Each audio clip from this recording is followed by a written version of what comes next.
Hey guys, it's Jacob with High Point Land Company.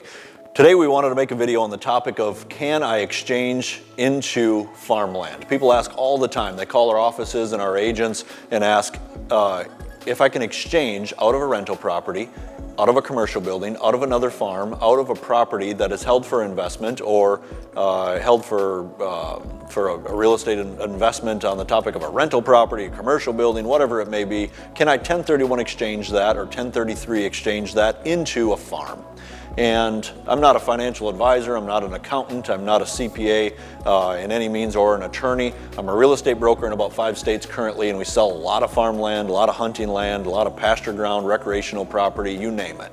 And from our experience, the answer is yes. You can 1031 exchange or 1033 exchange into a farm. And what does that mean? So let's say you bought a rental property, a commercial building, an apartment complex, some property held for investment. That property can be like-kind exchanged through the 1031 into farmland. Why do people do that? Happens all the time, and the question is, why do people do that? Well, let's say they're sick of getting calls on roof leaks and tenant problems and vacancies and toilets leaking and parking lot repair and snow removal, you name it. They want to get out of an asset that takes a lot of management and get into an asset that's very simple. So why do people exchange into farmland? That's the answer. They want to save capital gains tax or push that off onto the next property and buy a farm and have it either be managed or deal with a tenant that they have, and maybe they grew up on a farm and they understand farmland, want that in their portfolio, and 1031 exchange into a property. So how do you go about it? First of all, you're going to have a rental property or a commercial building, whatever it is, that's going to have a current basis on it of what you purchased it for.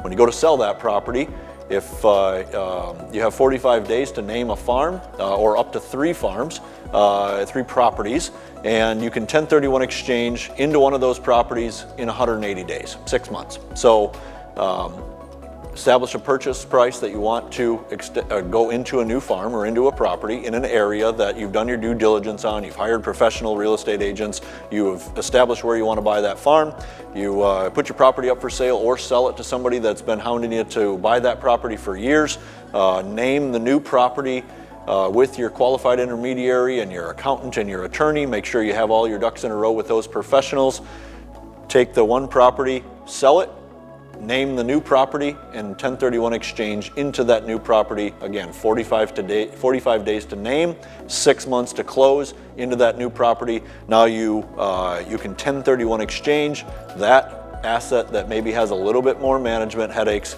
into a property that has less management headaches into a farm, and 1031 exchange into farmland.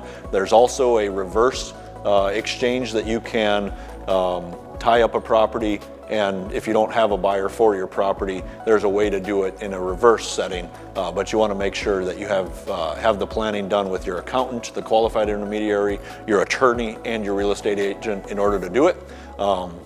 But to answer the question, yes, it happens all the time. We're doing 1031 exchange purchases or sales with clients in and out of farmland or hunting land, apartment complexes, commercial buildings, rental properties, you name it. If it's held for investment, in our experience, it is 1031 exchangeable across the entire real estate asset category as long as it is like kind.